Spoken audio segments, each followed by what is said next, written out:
Imagine the entire universe as a pitch-black forest, and every intelligent civilization is hiding, afraid to make a sound. Why? Because the first one to speak could be the first to die.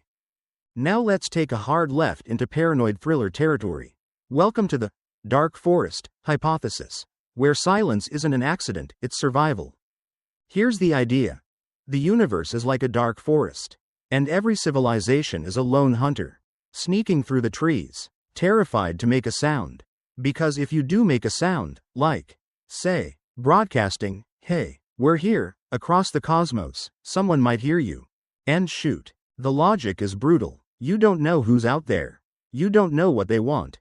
So the safest move is to stay quiet, stay hidden, and definitely don't answer the cosmic phone. Because the first one to speak might be the first one to disappear. In this version of the universe, everyone's lying low, and Earth is that one kid at a sleepover yelling into the dark. Guys, is anyone awake? Yeah, great idea. Let's see how that plays out. Let's get a little humbling for a second. What if we're the mistake? The theory goes like this. Intelligent life isn't the goal of evolution, it's an accident. A weird side effect of brains getting too good at pattern recognition and social manipulation. Like, we evolved to gossip better and suddenly invented calculus and cryptocurrency. Most life, it turns out, just vibes. It eats, reproduces, maybe grows some interesting limbs, and calls it a day. Intelligence? Consciousness? Civilization? That's the evolutionary equivalent of putting googly eyes on a blender and trying to teach it Shakespeare. So the reason we don't see smart aliens might be because smart aliens barely ever happen. Intelligence isn't some inevitable endpoint, it's a freak mutation. Like a peacock's tail or a desire to collect Funko Pops. If we're the only ones asking the big questions, it might be because the rest of the universe is just too busy being normal. Okay, this one sounds obvious, but let's really appreciate it. Space is stupidly, cartoonishly, depressingly huge. Even our closest star is so far away that getting there with current tech would take longer than human civilization has existed. We're basically sending messages in bottles into a cosmic ocean the size of 1 trillion Earths and getting mad when nobody writes back by morning.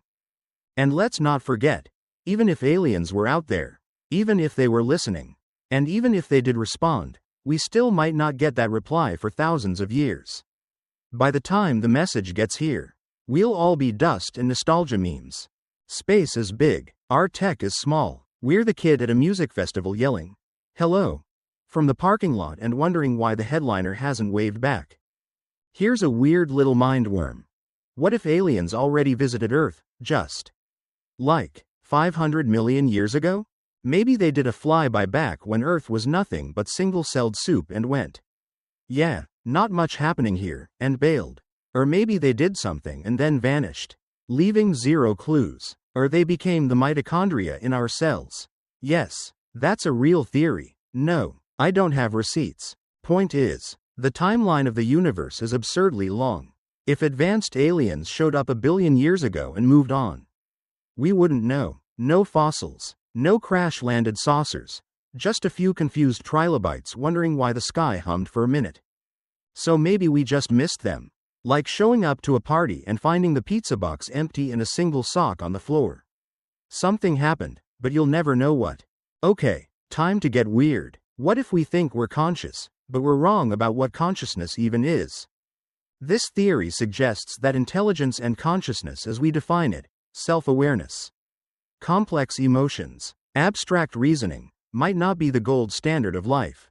We assume aliens would think like us, or at least be capable of mutual understanding. But what if they don't even have thoughts in the way we imagine? Imagine a hyper-advanced jellyfish species that exists entirely through chemical pulses and magnetic fields. No sense of self, no language, no ego. Just a giant neural ballet that runs on instinct and intergalactic vibes. It's intelligent, but not aware in the way we are. And here we are, blasting the Beatles into space and hoping someone out there thinks, "Wow, what a banger," when in reality, they might be like, "What is vibration?" Basically, they might be smart, but not self-aware, or self-aware, but not smart. Or they might look at us and go, "Wow, look at those little sacks of meat," pretending to be sentient, which is rude. but not impossible. So here's a comforting thought. What if aliens know we're here, and they've put us in timeout? It's called the interdict hypothesis, and it basically says we've been grounded by the space parents. Maybe we're in a cosmic, no-fly zone, because we're too immature, too violent, or just too unpredictable to be allowed into the galactic sandbox. Kind of like an interstellar version of that one mall store where security watches you the moment you walk in.